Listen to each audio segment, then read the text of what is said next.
Bienvenidos a una edición más de su noticiero de ABA Televisión. Mi nombre es Jaime Sevilla y estas son las noticias. Expertos reflexionarán sobre el método de planificación natural en España.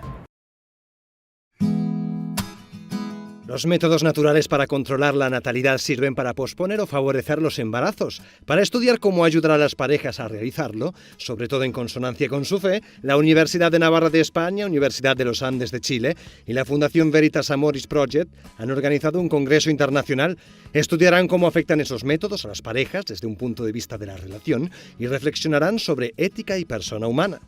Bueno, lo que intentamos nosotros en este congreso es mostrar justamente la belleza de la integración de estos elementos, cómo se rescata el concepto de la persona humana en ese sentido, una visión mucho más integral, mucho más holística, mucho más completa y por lo tanto mucho más humana.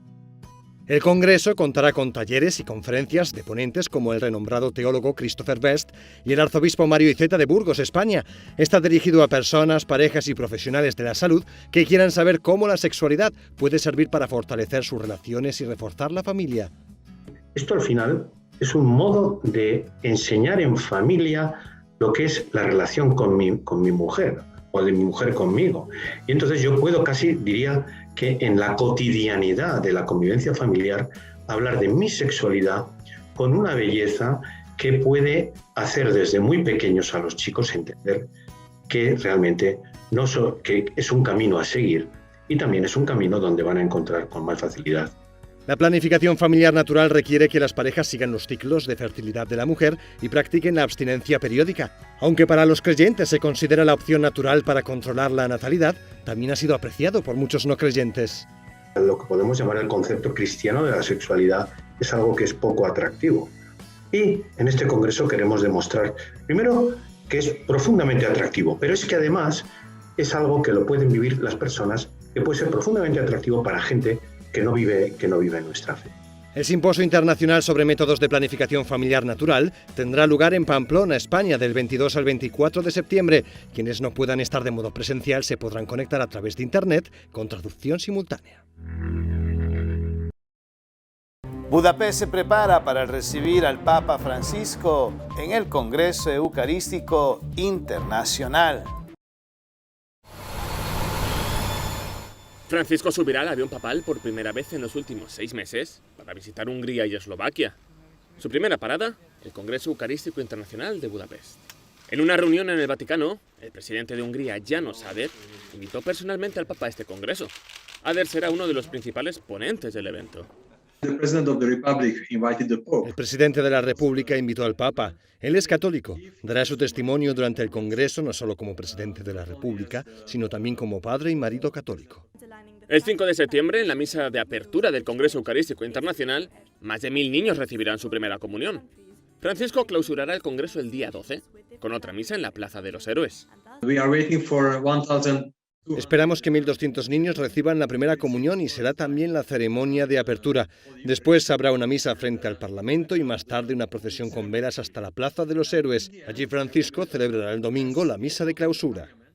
Previa a la celebración del Congreso, sus organizadores han convocado también un concurso de repostería en el que los participantes deben usar ingredientes recogidos en la Biblia, como higos, dátiles, moras, pistachos y aceite de oliva. Se los daremos a los niños que reciban su primera comunión y organizaremos una comida para los pobres antes del Congreso, no solo para darles de comer, sino para estar en la mesa con ellos y darles la bienvenida. Estos serán también los postres de esa comida. Esta será la primera vez que Francisco viaje a Hungría. Después de celebrar la misa de clausura, viajará a Eslovaquia, donde pasará 3 días viajando por el país. El ícono de la Virgen de Chiquinquirá llega al Vaticano para sanar las heridas del pasado. Los jardines vaticanos son un remanso de paz en una Roma ruidosa y turística. En sus profundidades, frente a la casa de Benedicto XVI, el Bastione di Maestro alberga una Virgen recién llegada de Colombia para cerrar las heridas del mundo, Nuestra Señora del Rosario de Chiquinquirá. Su entronización fue todo un evento que contó con la presencia de fieles de Colombia, de donde es patrona, miembros de su guardia presidencial y sacerdotes y religiosos de Ecuador, Venezuela, Perú y Bolivia. En estos países despierta una gran devoción porque fue un símbolo de unidad durante su independencia de España. Éramos criollos, negros e indios, despreciados, que también podíamos recuperar nuestra libertad y nuestro brillo con la independencia. Con los años extraviamos nuestra patria común de Bolívar, pero no a la matria que aún nos une. La Virgen de Chiquinquirá es la madre de los Andes unidos. A mí me parece que es un signo también de la unidad de la Iglesia y de la universalidad de la Iglesia. Aquí todos tienen su casa. Nuestra Señora del Rosario de Chiquinquirá es una imagen de la Virgen que un caballero español encargó a un pintor en 1560 para poder rezar en su casa del Nuevo Mundo. Este lienzo fue abandonado, pero según la devoción popular, un relámpago le devolvió milagrosamente sus colores en 1586. Ahora los jardines vaticanos acogen un mosaico de esta advocación mariana formado por 70.000 teselas rojas, azules y amarillas. Son los mismos colores de la bandera de Colombia. Ella está como mujer y como madre aquí presente para darnos también la libertad de estos tiempos, la de la fuerza para reparar las heridas y las cicatrices que llevamos. Nuestra Chinita es también la madre de los descartados, de quienes padecen el dolor de sentirse excluidos. Hoy será visitada por miles de colombianos para implorarle nos renueve el tejido social de su patria, de la misma manera que renovó los tejidos rotos de su milagroso lienzo.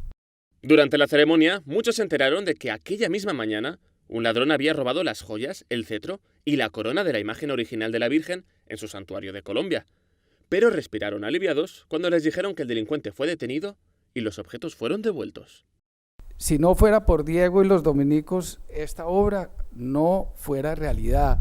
Y quiero agradecerle a todos los colombianos por la labor que han hecho los dominicos de custodiar tantos siglos a la Virgen de Chiquinquirá. Ahora esas mismas alhajas se quedan ahí en Chiquinquirá para bien de quienes tenemos fe y a los devotos de la Virgen de Chiquinquirá, y no vamos a permitir que vuelvan a ocurrir los hechos como los que ocurrieron hoy. Las personas reunidas en torno a la Virgen de Chiquinquirá también se acordaron de Gloria Narváez, la misionera franciscana secuestrada en Mali por yihadistas. Todos celebraron la unidad de sus pueblos y cómo, a partir de ahora, el corazón de la Iglesia alberga un pedacito de Colombia. Ahora quiero invitarles a que compartan con nosotros una reflexión del Evangelio del día. En el Evangelio de hoy, tomado del capítulo 22 de San Mateo, tenemos la respuesta de Jesús a la pregunta del maestro de la ley, quien le dice cuáles son los dos mandamientos más importantes, o el mandamiento más importante. Jesús le responde contundentemente: amarás al Señor tu Dios con toda tu mente, con toda tu alma y con todo tu corazón. Pero aparte, le responde con otro más: y a tu prójimo como a ti mismo. En estos dos mandamientos se resume la ley y los profetas. De esta forma, el Señor nos está diciendo de que primero nuestra vida tiene que estar enfocada en amar a Dios sobre nosotros mismos incluso. Los peores enemigos de amar a Dios sobre todas las cosas somos nosotros mismos, ya que somos nosotros quienes concebimos aquellas cosas que nos separan de Él. Pero la prueba de que estamos amando a Dios sobre todas las cosas se va a reflejar cuando amamos a nuestro prójimo. Amar a nuestro prójimo significa hacerle el bien, ayudarlo, desearle siempre lo mejor, sobre todo a aquellas personas más necesitadas, las pobres, los vulnerables de nuestra sociedad. Amar al prójimo, pero también amarnos a nosotros mismos. ¿Por qué? Porque nadie da lo que no tiene. Si nosotros no nos amamos a nosotros mismos, no podemos decir que amamos a los demás.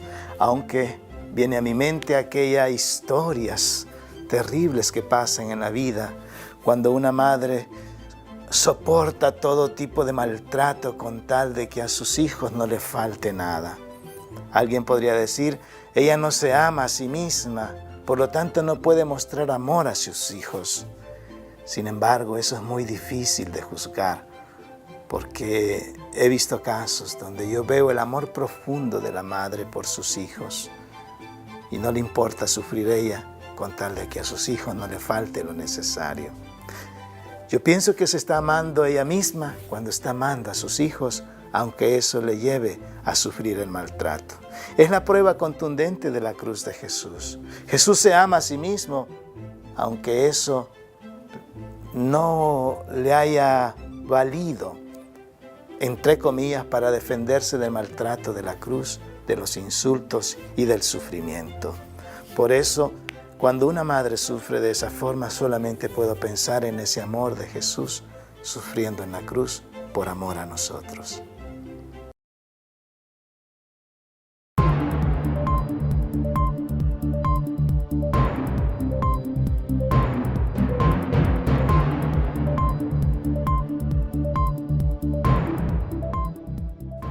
El presidente Joe Biden mantendrá las tropas en Afganistán hasta evacuar a los estadounidenses. Estados Unidos se está acercando a docenas de países para pedirles que reciban a afganos en riesgo, mientras acelera la evacuación de ciudadanos y diplomáticos estadounidenses. Asimismo, el presidente Joe Biden dijo el miércoles que está comprometido a mantener a las tropas estadounidenses en Afganistán hasta que todos los estadounidenses sean evacuados, incluso si eso significa mantener una presencia militar allí más allá de la fecha límite del 31 de agosto para la retirada. En otras noticias, el gobierno del presidente Joe Biden dio a conocer una propuesta el miércoles para acelerar el manejo de las solicitudes de asilo a lo largo de la frontera entre Estados Unidos y México. Esto para abordar un récord de aproximadamente 1.3 millones de casos acumulados. Según el plan propuesto, los solicitantes de asilo que establezcan que tienen un temor creíble de persecución y se coloquen en procedimientos de deportación acelerados podrán hacer que sus casos sean escuchados y decididos por los oficiales de asilo del Servicio de Inmigración y Ciudadanía, en lugar de jueces de inmigración que suelen estar abrumados por los casos. Por otra parte, las solicitudes de préstamos para hipotecas en Estados Unidos disminuyeron en la semana que terminó el 14 de agosto, especialmente para refinanciamientos. Así lo informó el miércoles la Asociación de Banqueros de Hipotecas. La lectura coincidió con un aumento en las tasas de interés para préstamos hipotecarios a más de un 3% desde el último mes, lo cual promedió un 3.06% para los préstamos tradicionales a 30 años, según dijo el informe. Desde Washington, Sofía Pisani, Voz de América. Y la pandemia del COVID-19 no da tregua en los Estados Unidos.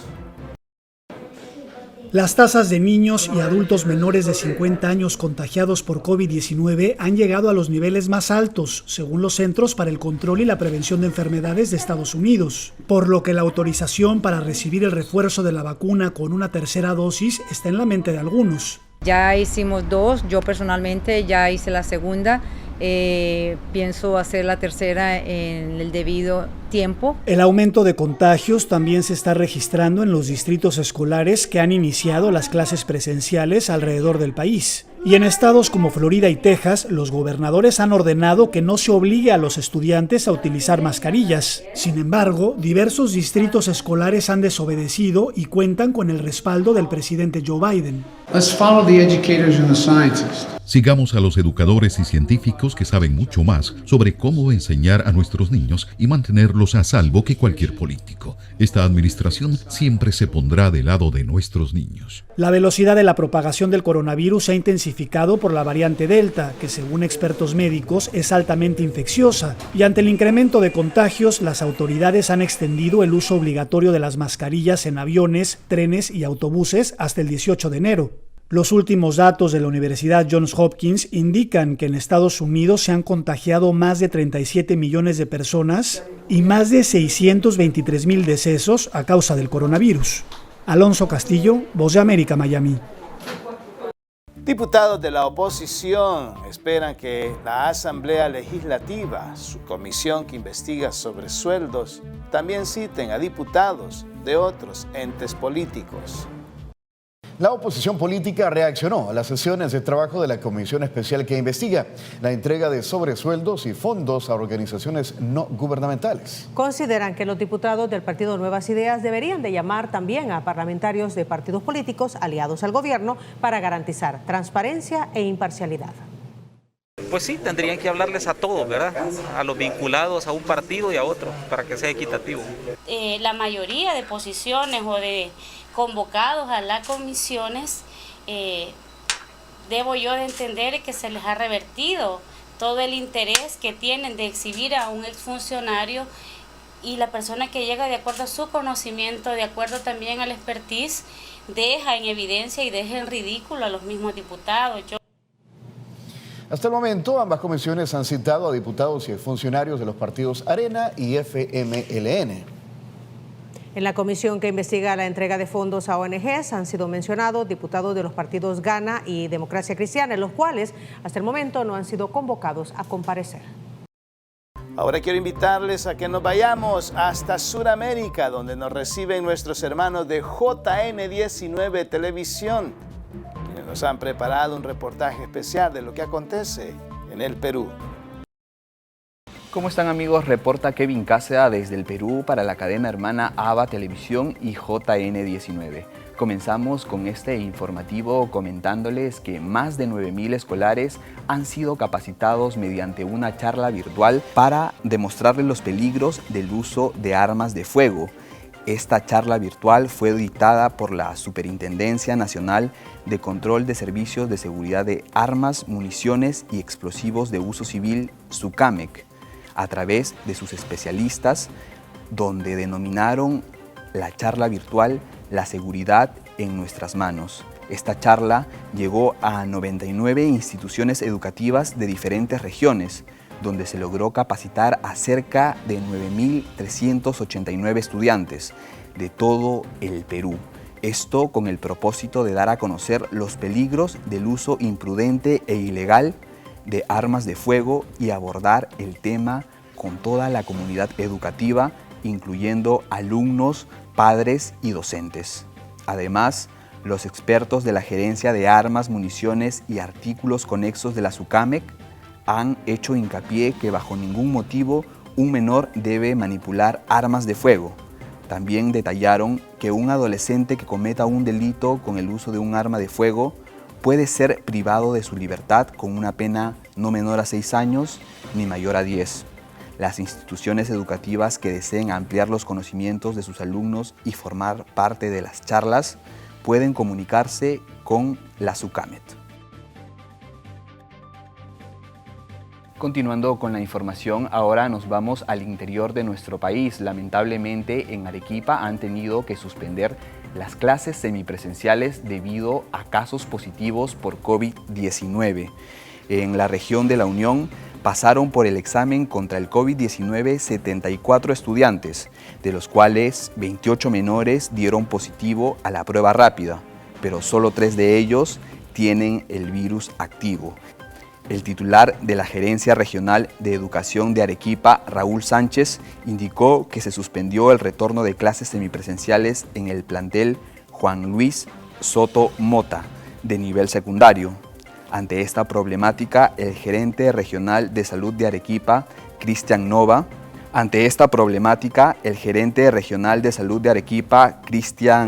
Nova, junto a un equipo, pudo realizar cercos epidemiológicos donde se pudo detectar hasta el momento a 2 personas positivas, una madre de 47 años y otra mujer de 52 años.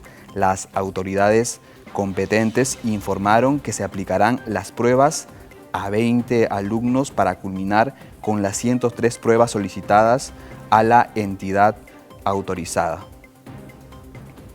Continuando con la información, ahora nos vamos a la web.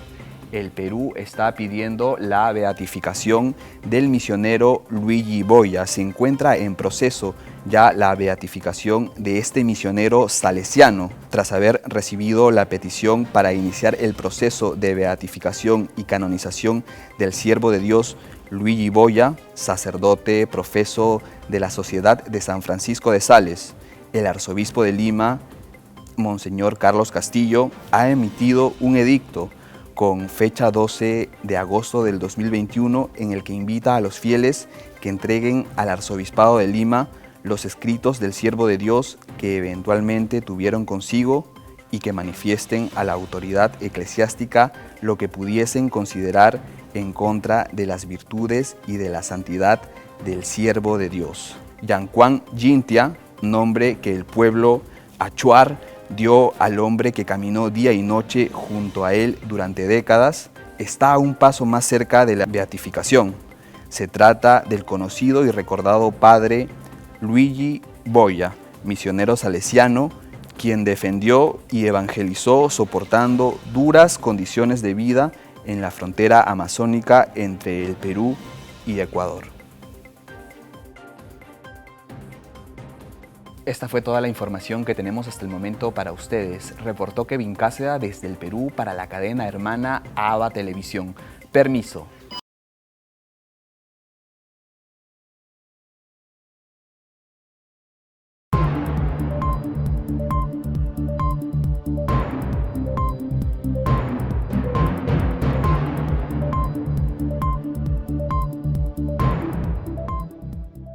Hoy el Santoral de la Iglesia nos presenta el Día de San Bernardo. Conozcamos más de esta fascinante historia.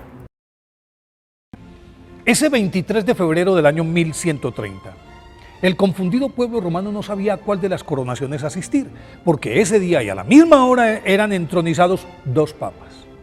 Pietro Pierleoni, un arrogante noble que, secundado por el dinero y el ejército particular de su familia, de su poderosa familia, asumía el pontificado con el nombre de Anacleto II en una pomposa ceremonia celebrada en la Basílica de San Pedro. Y Gregorio Papareschi, un austero cardenal reservado, piadoso y avesado diplomático, elegido legítimamente al que ungían sobriamente como Inocencio II en la recatada iglesia de Santa María Nuova, de la que tuvo que salir hacia el exilio en Francia por la enconada persecución que contra él desató su rival. En ese mare magnum, ni los feligreses sabían qué hacer, ni el clero a quién obedecer. Pero el abad Bernardo de Claraval, que sí tenía clara la solución, emprendió una gira por toda Europa y convenció a los reyes Lotario II de Alemania, Enrique I de Inglaterra y al de Francia, Luis VI, para que apoyaran a Inocencio II. Con este respaldo, convocó un concilio en la ciudad francesa de Étampes, al que asistieron todos los obispos galos y un buen número de prelados de otros países, quienes luego de escuchar los convincentes y sabios argumentos de San Bernardo de Claraval, acogieron el nombre de Inocencio II, y para que no quedaran dudas, excomulgaron a Anacleto II y lo declararon antipapa. Bernard de Fontaine, nacido en Borgoña, Francia, en 1090, ingresó a temprana edad a la escuela clerical de Châtillon-sur-Seine. Allí creció en virtud y en el conocimiento de las Sagradas Escrituras, en humanidades, latín, gramática, y con esas sólidas bases, poco después de morir su madre, ingresó al convento cisterciense de Dijon en 1113, acompañado de 4 hermanos, uno de ellos era casado, y 20 jóvenes más, vecinos suyos, a los que sedujo con su liderazgo natural y su elocuencia, para que abrazaran con él la vida religiosa. 2 años después, ya ordenado sacerdote, lo nombraron abad y le encomendaron la fundación de un nuevo monasterio en un agreste sitio al que él designó como Claraval, que significa Valle Claro, y en menos de 2 años reclutó a 130 monjes con los que se sometió a las rigurosas reglas de San Benito, lo cual afectó su salud y sirvió de filtro para los postulantes. Poco a poco se fue erigiendo en la gran figura de la cristiandad del siglo XII. Su predicación era solicitada en todas partes, su diplomacia convincente lo convirtió en el árbitro de los conflictos políticos y en la gran autoridad moral de la Iglesia, lo que le permitió imponer como papa a Inocencio II. Esa influencia se hizo más evidente cuando uno de sus discípulos fue elegido papa con el nombre de Eugenio III, para quien, por su expresa solicitud, escribió una especie de manual sobre los deberes y obligaciones del papa ideal, que luego fue fuente de consulta de todos los pontífices posteriores. En vista de que los cristianos no tenían acceso a los lugares santos, se convirtió en el mentor de los caballeros templarios, escribió su reglamento y logró del Concilio de Troyes su aprobación como orden, con el objetivo de que fueran los guardianes naturales de la Tierra Santa. Su predicación dulce pero firme desató una oleada de vigor espiritual que se reflejó en la apertura durante toda su vida de 343 conventos en toda Europa, poblados por más de 1000 monjes hambrientos de Dios, con los que remozó la lánguida espiritualidad de la época. A esa febril actividad pública sumó el mayor grado de meditación, oración, ayuno y mortificación corporal que conoció la vida conventual de la Edad Media. No dejó descansar su voz ni su pluma con las que sacudía la Iglesia por el boato del clero, la riqueza de los templos y la indiferencia para con los pobres y desamparados. Los quebrantos de salud que siempre soportó con estoicismo y en silencio le pasaron la cuenta a los 63 años, el 20 de agosto de 1153, cuando expiró San Bernardo en Claraval y fue canonizado por el Papa Alejandro III en 1174. Por su extensa obra, que comprendió varios tratados doctrinales, más de 500 cartas apostólicas y un número similar de sermones, el Papa Pío VIII le otorgó el título de doctor de la Iglesia en 1830. Por eso hoy, día de su festividad, pidámosle a San Bernardo de Claraval que nos lleve a los pies de Cristo.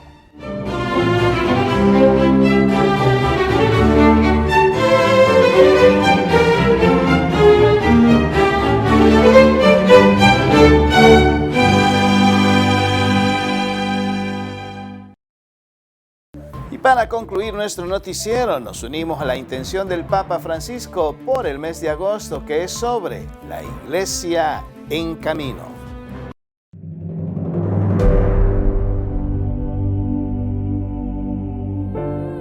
La vocación propia de la Iglesia es evangelizar, que no es hacer proselitismo, no. La vocación es evangelizar. Más aún, la identidad de la Iglesia es evangelizar.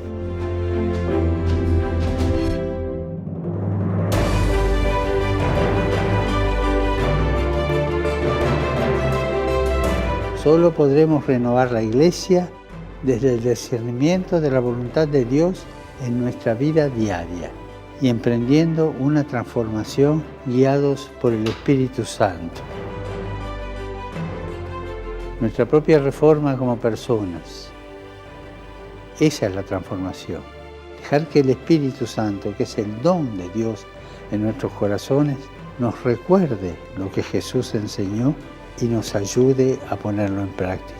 Empecemos reformando la Iglesia con la reforma de nosotros mismos. Sin ideas prefabricadas, sin prejuicios ideológicos, sin rigideces, sino avanzando a partir de una experiencia espiritual, una experiencia de oración, una experiencia de caridad, una experiencia de servicio. Sueño con una opción aún más misionera, que salga al encuentro del otro sin proselitismo y que transforme todas sus estructuras para la evangelización del mundo actual. Recordemos que la Iglesia siempre tiene dificultades, siempre tiene crisis, está viva. Las cosas vivas entran en crisis. Solo los muertos no entran en crisis. Recemos por la Iglesia para que reciba del Espíritu Santo la gracia y la fuerza para reformarse a la luz del Evangelio.